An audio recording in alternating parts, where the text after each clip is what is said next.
Hello, स्वागत है आपका हमारे इस YouTube चैनल पर। और लास्ट वीडियो में मैंने आपको 1.1 एक्सरसाइज सेट थ्योरी के बारे में कुछ बताया था और पूरी एक्सरसाइज आपको कराई थी। आज मैं एक नए वीडियो में एक्सरसाइज 1.2 को लेकर उपस्थित हुआ हूं। तो आज जैसे कि आपको बोर्ड पे दिख रहा होगा, क्वेश्चन नंबर 1 मैंने नोट डाउन कर दिया है। और इस क्वेश्चन में पहला जो क्वेश्चन है हमारा वो है 2 से भाज्य विषम प्राकृत संख्याओं का समुच्चय बताइए। यानी 2 natural number which is divisible by 2। और उससे पहले जो क्वेश्चन नंबर 1 में हमें लिखा हुआ है या इंस्ट्रक्शंस दिए हुए हैं, हमें बताना है रिक्त समुच्चय बताइए या नल सेट के बारे में बताइए। हिंदी में उसको रिक्त समुच्चय बोलते हैं, इंग्लिश में उसको नल समुच्चय या नल सेट या वॉइड सेट के नाम से हम लोग जानते हैं। नल सेट का मतलब एक ऐसा सेट जिसमें बेटा कोई भी एलिमेंट ना हो या फाई हो। ठीक, तो पहला क्वेश्चन आप देखेंगे 2 से भाज्य विषम प्राकृत संख्याओं का समुच्चय यानी odd natural number which is divisible by 2। अब आप खुद सोचिए, यहां से नाम लगे, यहां पर देखिए 2 से भाज्य विषम प्राकृत संख्याएं यानी ऑड नंबर हो और नेचुरल भी हो। यानी ऑड नंबर हो, नेचुरल भी हो, यानी कैसे बन सकते हैं 1, नेचुरल नंबर 1 से स्टार्ट होगा 1 3 5 7 डॉट डॉट डॉट। अगर मैं बेटा इसमें से किसी एक नंबर को लूं, सपोज मैंने 3 ले लिया और उसको मैं 2 से डिवाइड करूंगा, डिवाइड हो तो जाएगा लेकिन इंटीजर नहीं आएगा। फॉर एग्जाम्पल अगर मैं इसको डिवाइड करता हूं तो आएगा 1.5। अगर मैं 5 को डिवाइड करूंगा तो आएगा 2.5। इट मींस कोई भी एक परफेक्ट इंटीजर नहीं आएगा। ये एक रेशनल या फिर आप कुछ भी कह सकते हैं, इसको रेशनल नंबर बोलेंगे हम लोग, p/q की फॉर्म है, ये इंटीजर नहीं है। तो इस केस में हमारा ये जो पहला वाला इसका पार्ट होगा वो नल सेट कहलाएगा। ठीक है, यानी पहला पार्ट आपका क्या कहलाएगा, हमारा नल सेट। दूसरे वाले में लिखा हुआ है यहां पर सम अभाज्य संख्याओं का समुच्चय यानी set of even prime number. मतलब प्राइम नंबर हो और इवन भी हो। तो आप लोग जानते हैं कि प्राइम नंबर की जो स्टार्टिंग है बेटा वो होती है 2 3 5 7 11 dot dot dot. Prime number वो होते हैं जिनका फैक्टर या तो वो खुद हो या 1 हो। फॉर एग्जाम्पल आप 2 को देखेंगे तो 2 के 2 फैक्टर हैं, 2 into 1। 3 को देखें 3 into 1। 5 को देखें 5 into 1। अगर आप 6 को लेना चाहें तो ये एक प्राइम नंबर नहीं होगा क्योंकि इसके 2 से ज्यादा फैक्टर हो जाएंगे, 1 2 3। अब आप इन तीनों की मल्टीप्लाई कर दीजिए, 6 आएगा। इट मींस हमें ये पता चल जाता है कि यहाँ पर 6 प्राइम नंबर नहीं होगा। यानी ऐसा भी कोई भी नंबर जिसके फैक्टर 2 से ज्यादा है या वो स्वयं या फिर 1 से अलावा किसी और से कट जाता है तो वो प्राइम नंबर कहलाता है। लेकिन अगर 1 से ज्यादा 2 से ज्यादा फैक्टर हो रहे हैं तो वो प्राइम नंबर नहीं है। तो यहाँ पर जो क्वेश्चन हमारा है वह है समअभाज्य। अब यहाँ पर हमारा समअभाज्य पहला ही आ गया 2। इसका मतलब अगर हम इसका बेटा एक सेट तैयार करें a इज इक्वल्स टू, तो इसमें ऐसा तो है नहीं कोई एलिमेंट हम लिख नहीं पा रहे हैं, इसमें हम 2 तो लिख पा रहे हैं। तो जब इसमें 2 एक एलिमेंट है तो ये नल सेट कैसे हो सकता है, इसका मतलब ये नल सेट नहीं होगा। क्वेश्चन नंबर 3 कह रहा है x such that x is a prime number, sorry x such that x एक प्राकृत संख्या है जो इन बिटवीन है, यानी 5 से तो छोटी हो और 7 से बड़ी हो। अब ऐसा कैसे हो जाएगा, हम सबसे पहले एक नंबर लाइन ड्रॉ कर लेते हैं। नंबर लाइन में मैंने यहां पर लिख दिया, ये सपोज 0 है और 1 2 3 4 5 6 7, चलिए 8 और ले लेते हैं, 9 ले लेते हैं और 10 भी ले लेते हैं। अब इधर मैं -1 और -2 भी ले ले रहा हूं दिखाने के लिए आपको। सबसे पहले उसने क्वेश्चन में कहा कि एक ऐसा नेचुरल, प्राकृत संख्या का मतलब क्या है, नेचुरल नंबर, यानी ऐसा नंबर जो 5 से छोटा हो। अब 5 से छोटे का मतलब, और 5 शामिल भी नहीं है तो यहाँ पे एक होल आ जाएगा, हम इधर आ जाएंगे, यानी x की वैल्यू यहाँ पे आएगी, यहाँ पे वैरी करेगी, सारे नंबर आ जाएंगे। इसके बाद क्वेश्चन में कहा गया कि 7 से बड़ा, 7 से बड़ा और 7 शामिल भी नहीं है, यानी हम इधर क्यों जाएंगे, यानी 7 से बड़ी और 7 शामिल नहीं होगा, 8 9 10 सारे शामिल होंगे, 11 12 14। तो कुल मिला के आप देखेंगे कि एक गैप आ गया है। इस गैप को आप जब भर नहीं पा रहे हैं, ऐसा क्या पॉसिबल है? ऐसा पॉसिबल नहीं है। जब गैप आ गया, कंटिन्यूअस फंक्शन नहीं रहा, डिसकंटिन्यूअस हो गया, हमारा फंक्शन ही ब्रेक हो गया, तो हम इसमें कैसे कह सकते हैं कि एक कोई भी नेचुरल नंबर इसमें आ जाएगा? इसका मतलब हम इसमें कहेंगे कि ये कोई भी सेट इसमें नहीं आएगा। इसका मतलब ये क्या हो जाएगा, एक नल सेट हो जाएगा हमारा। यानी क्वेश्चन नंबर 1 का जो थर्ड पार्ट है वो एक नल सेट होगा। समझ में आ गया होगा, मुझे ऐसा महसूस हो रहा है यहाँ पर। इसके बाद क्वेश्चन नंबर 4 आप देखिए, कह रहा है कि दो समांतर संख्याओं का उभयनिष्ठ या common point of two parallel line, क्या वो एक नल सेट होगा या नहीं होगा, इसके बारे में हमें बताना है। तो सबसे पहले देखिए, अगर मैं एक बेटा दो पैरेलल लाइन ड्रॉ कर रहा हूं और इनके बीच में कोई भी एक, क्या हम कितने कॉमन लाइन, हम बहुत सारे कॉमन लाइन ले सकते हैं, कॉमन पॉइंट बहुत सारे ले सकते हैं बेटा, क्या? और दूसरी बात यह है कि इस कॉमन पॉइंट को मान लीजिए हम ए को ले लें तो ए की दावेदारी तो दोनों पे हो जाएगी, दोनों लाइन कहेंगी, L1 कहेगी, L2 कहेगी, दोनों पॉइंट हमारे कॉमन पॉइंट है। यानी जो ए पॉइंट है वो दोनों के लिए कॉमन है। लेकिन अगर हम इसी परफेक्ट में ये देखें, यानी ए थोड़ी देर में यहां होगा, थोड़ी देर में, यानी ये पॉइंट हमारा वेरिएबल पॉइंट हो जाएगा, कोई निश्चित बिंदु नहीं होगा, हम बहुत सारे पॉइंट यहां पर ले सकते हैं, तो यह भी एक नल सेट का उदाहरण नहीं होगा। इसको आप ऐसे भी देख सकते हैं, अगर दो इंटरसेक्शन पॉइंट हम ले लेते, इंटरसेक्शन लाइन ले लेते जो किसी एक बिंदु ए पर कट करती, तो ये बात हम कह सकते थे यहां पर एक हमें पॉइंट मिल जाएगा। लेकिन यहां पर बेटा हमें कोई भी पॉइंट नहीं मिलेगा, इस कारण से ये नल सेट हमारा हो जाएगा। ठीक है, तो ये हमारा नल सेट होगा। इसके बाद इसको आप नोट करेंगे,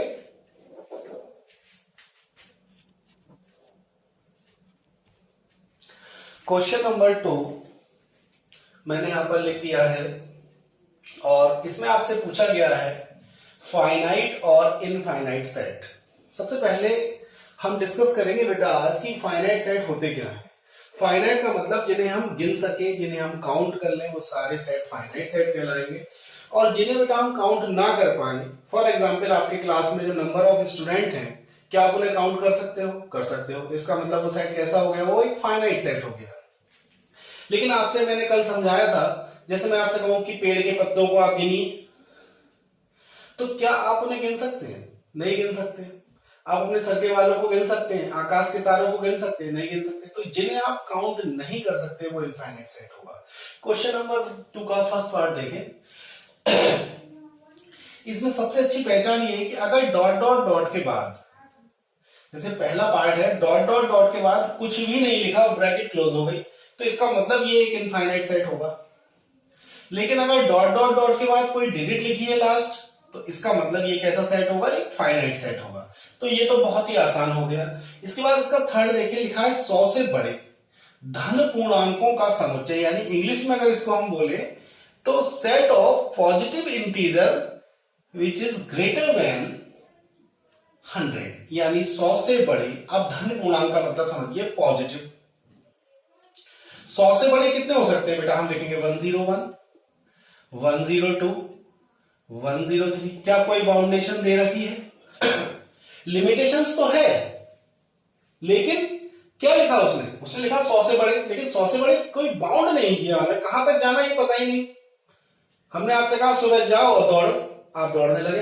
बाद में आपको दौड़ते दौड़ते 2-4 किलोमीटर बाद एक ख्याल आया कि पूछ तो आए सर से दौड़ना कहां तक है, तो कुल मिला के आपको पता ही नहीं आप दौड़ रहे हो। तो जब मैंने कहा आपसे 5 किलोमीटर तक दौड़ना है, तब आपको पता चला ये एक फाइनाइट डिस्टेंस होगी। लेकिन अभी आप क्या कर रहे हो? आप दौड़े पड़े। इसका मतलब क्या है? यहाँ पर क्वेश्चन में आपको पता ही नहीं, आप जाए पड़े हो फाइनाइट। तो इसका मतलब ये एक ऐसा सेट होगा, इनफाइनाइट सेट होगा। इसके बाद क्वेश्चन लिखा है फोर्थ पार्ट का, 99 से छोटे अभाज्य पूर्णांक। का समुच्चय। यानी ऐसे प्राइम नंबर बताने हमें, या ऐसे प्राइम नंबर को हमें लिस्ट आउट करना है बेटा जो 99 से लेस देन हो। आपको बता दें क्वेश्चन में थोड़ा सा उसने कंफ्यूज आपको कर दिया है, 99 प्राइम नंबर नहीं है, 3 से कट जाएगा, लेकिन कोई नहीं, बाउंड तो हमें किया ही है, तो 99 से थोड़ा सा अगर पहले आए तो 97 पड़ेगा, ठीक है, यानी 97। और अगर हम स्टार्ट करें प्राइम नंबर की, यानी लास्ट नंबर हो गया, और स्टार्ट करें तो बेटा 2 3 5 7 11 डॉट डॉट डॉट डॉट कहां तक। आपको मैंने बताया था जब हमें डॉट डॉट डॉट के बाद कोई सीमा ना हो, यहां पर तो लास्ट डिजिट मिल गई ना, इससे पहली वाली भी मिल जाएगी, यानी जब हमारे पास लास्ट डिजिट है तो हम इसे कहेंगे finite set. You can note down.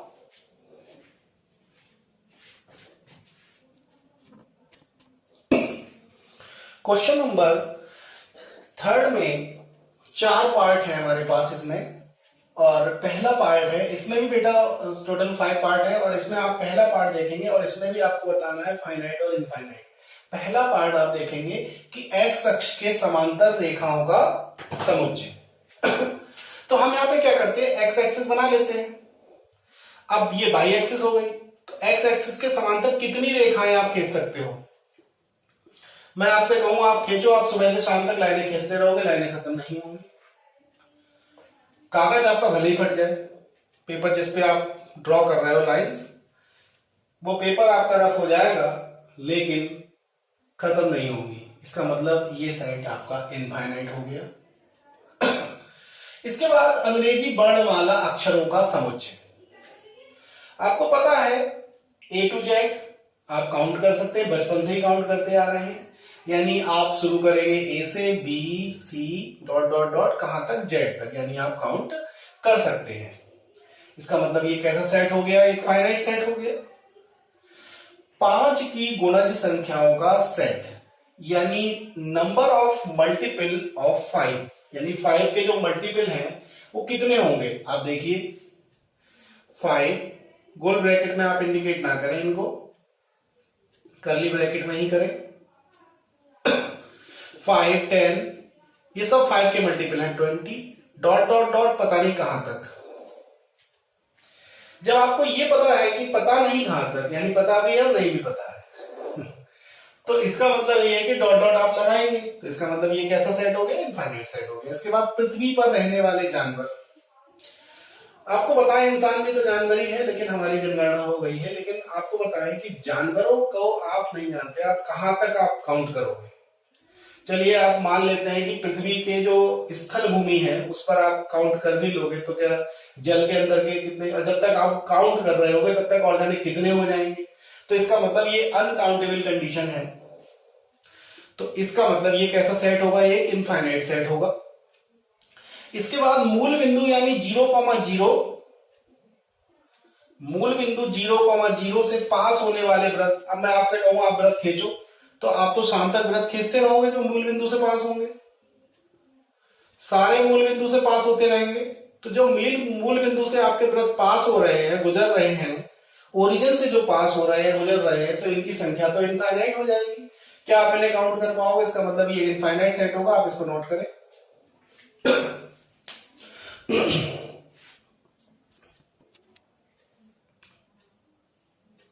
Question number 4 या क्वेश्चन नंबर 4, जिसमें हमें बताना है कि सेट ए सेट बी के बराबर होगा या नहीं। तो इसमें सबसे पहले हम लोग देखते हैं कि नंबर ऑफ एलिमेंट कितने हैं ए में। आप देखेंगे 1 2 3 4, बी में भी नंबर ऑफ एलिमेंट 4 है। इसके बाद क्या ये वही एलिमेंट हैं जो बी में है, यानी एलिमेंट भी आपके सेम होने चाहिए। यहां पर ए है, यहां 4th नंबर पर है, बी है, बी भी है, सी है, सी है, और डी है और डी है। इसका मतलब यहां पर ए और बी कैसे हो गए, बराबर होंगे, यानी इक्वल होंगे। कोई डाउट। इसके बाद क्वेश्चन नंबर, इसका सेकेंड पार्ट आप लोग देखेंगे, और सेकेंड पार्ट में लिखा है 4 8 12 16 8। अब आप देखिए इसमें भी 4 एलिमेंट हैं और इसमें भी, यानी नंबर ऑफ एलिमेंट ए के नंबर ऑफ एलिमेंट बी के इक्वल हैं। बट इसमें 4 है, इसमें भी 4 है, 8 है, 8 है, लेकिन इसमें 12 है, इसमें 12 का नामो निशान नहीं है। बस यहीं पर रुक जाएंगे आप, आगे ट्रैक नहीं करेंगे। कोई भी एक एलिमेंट अगर दूसरे एलिमेंट में ना पाया जाए तो वो इक्वल का सेट नहीं होगा, यानी इक्वल नहीं होंगे। इसके बाद हम लोग करते हैं, लिखा है 2 4 6 8 10 और बी में लिखा है समधन पूर्णांक, यानी इवन नंबर तो हो लेकिन पॉजिटिव इंटीजर हो, और एक कंडीशन लगा दी less than and equal to 10, यानी इसका मतलब ये होगा कि आपका जो 10 है वह भी शामिल इसमें होगा। तो उसको अगर शामिल हम लोग करेंगे तो कैसे हम लोग इसको करेंगे, तो सम यानी इवन पॉजिटिव इंटीजर सबसे पहले 2 4 6 8 और आपको 10 भी लेना है। आपने देखा कि ये बी के इक्वल है, इसमें सारे एलिमेंट इसके सारे एलिमेंट के इक्वल हैं, और जो नंबर ऑफ एलिमेंट हैं 5 हैं दोनों में, वह आप देख रहे हैं कि दोनों में ही एलिमेंट कैसे हैं, बराबर हैं, और वही एलिमेंट हैं जो इसमें, इसका मतलब ए और बी इक्वल हो जाएंगे। इसके बाद एक क्वेश्चन है, इसका फोर्थ पार्ट, लिखा x सच दैट x संख्या 10 का गुणज है, यानी मल्टीपल है 10 का। बेटा अगर ये 10 का मल्टीपल है और इसमें आप देखें कि ये 10 के मल्टीपल नहीं है, लेकिन फिर भी हम 10 के मल्टीपल बनाने की कोशिश करते हैं। एक सेट है और इस सेट में नंबर ऑफ 10 के मल्टीपल होंगे 10 20 30 40 डॉट डॉट डॉट। क्या आप 15 को इसमें देख रहे हैं? चलिए डॉट डॉट डॉट, हम ये पता चल गए यहाँ पे कि इनफाइनाइट सेट के एग्जांपल है दोनों, यहां तक तो कोई प्रॉब्लम नहीं है। लेकिन क्या 15 इसमें है? नहीं है। इसका मतलब ए और बी कैसे होंगे? इक्वल नहीं होंगे। इसको आप नोट करें।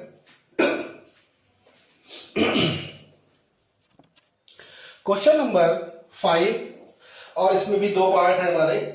पहले पार्ट में आप लोग देख रहे हैं लिखा हुआ है कि इसको आइडेंटिफाई करना है क्या ए और बी बराबर होंगे।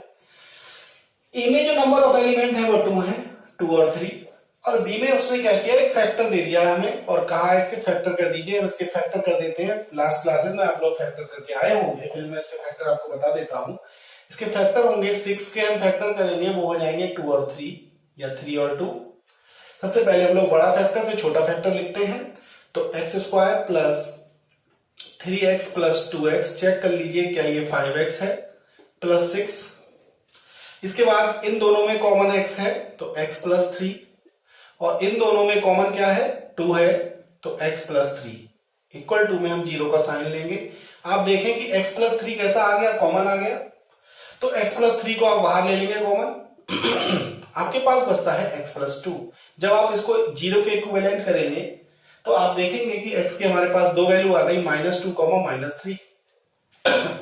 यानी इस सेट B में हमारे पास जो 2 एलिमेंट आए वो आए -2 और -3, और इसमें आए 2 और 3। देख रहे हैं आप, number of element of A which is 2 and number of element of B which is also 2। Then आप देख रहे हैं कि ये आधा सत्य तो है लेकिन पूरा सत्य नहीं है। इस मीन्स हम लोग देख रहे हैं कि यहाँ पर 2 है लेकिन यहाँ पर -2 है जो इक्वल नहीं है। इट मीन्स हम ये कहेंगे कि ये दोनों सेट कैसे होंगे, इक्वल नहीं होंगे। इसके बाद कल मैंने आपको बताया था एक क्वेश्चन नंबर इसका बी है, सेकंड पार्ट है। सेकंड में एक सेट बनाया उन्होंने, फॉलो एक कैपिटल लेटर, इसमें आप लोग देख रहे हैं FOLLOW। जब हम इसका एक सेट बना के तैयार करेंगे बेटा ए, तो हमने आपको कल बताया था पिछले लास्ट वीडियो में कि इसमें रिपीटिशन वाले हम लोग एक बार लिखते हैं। सबसे पहले एफ को लिख लीजिए, एफ दूसरी बार नहीं आ रहा है, ओ को लिख लीजिए, ओ 2 बार आ रहा है, एक ही बार लिखा जाएगा, एल 2 बार आ रहा है, एक ही बार लिखा जाएगा। इसके बाद डब्ल्यू, और जो हमारे पास बी है उसमें कोई भी रिपीटिशन नहीं आ रहा है, वोल्फ यानी WOLF। अब आप देखिए कि नंबर ऑफ एलिमेंट तो दोनों में बराबर है, ए में भी हमारे 4 हैं और बी में भी 4 हैं। इसमें डब्ल्यू आ रहा है, इसमें आ रहा है। क्या इसमें ओ है? ओ है। क्या इसमें एल है? एल है। और एफ भी इसमें है, एफ भी इसमें। इसका मतलब हो गया कि हमारा जो इसका क्वेश्चन नंबर 5 का सेकंड पार्ट होगा वो दोनों ए बराबर बी होगा। इसको आप नोट करें।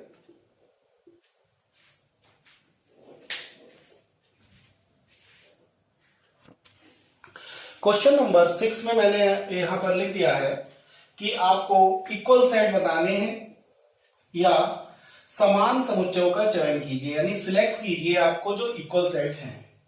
सबसे पहले आप देखेंगे कि शुरू के जो ए से लेके डी तक है उसमें नंबर ऑफ एलिमेंट 4 है, और जो ई से लेके एच तक है उसमें नंबर ऑफ एलिमेंट 2 है। इसका मतलब इन चारों में से हमें इसकी कंपेयर नहीं करनी है, यानी हमें इन चारों में आपस में कंपेयर करना है। तो पहला वाला आप देखें कि 2 4 8 12 क्या किसी में आ रहा है? 2 4 8 12 2 4 8 12 किसी में नहीं आ रहा है, तो यानी ये वाला आप कट कर दीजिए। अब आप बी को देखिए, 1 2 3 4 किसी में आ रहा है, 1 2 3 4 इसमें आ रहा है, भले ही सीक्वेंस का उलटफेर है, सीक्वेंस में नहीं है, लेकिन इसका मतलब ये नहीं है कि आप इसकी कंपेयर नहीं कर सकते।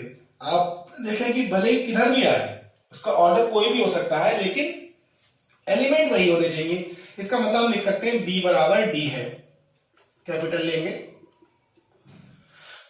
ऊपर वाले 4 का हमारा ये आंसर होगा। नीचे वाले 4 में देखिए कि क्या -1 और 1 आ रहे हैं किसी में? हाँ बिल्कुल आ रहे हैं, ई और जी। तो ई और जी इसके इक्वल होंगे। और बाकी आप देखिए 0 ए किसी में नहीं आ रहा, 0 1 किसी में नहीं आ रहा बाकी। तो ये हमारी एक्सरसाइज 1.2 समाप्त हो गई, फिनिश हो गई। मैंने इसके सारे क्वेश्चन लगभग आपको कराए, फिर भी आपको कोई भी डाउट है तो कमेंट्स बॉक्स में आप हमारे जरूर हमें बताएंगे कि आपको सब कुछ समझ में आ रहा है या नहीं। अगर कोई भी डाउट है तो आप हमें जरूर बताएं, और अगर आपको चैनल के माध्यम से सही और सटीक जानकारी मिल रही है, आपको समझ में अच्छा आ रहा है, तो आप इसे शेयर भी जरूर करें अपने दोस्तों में, ताकि अधिक से अधिक स्टूडेंट्स को हमारे फायदा हो सके। और अगर आपकी इच्छा है, मन है, तो आप इसे सब्सक्राइब भी हमारे चैनल को कर सकते हैं। धन्यवाद।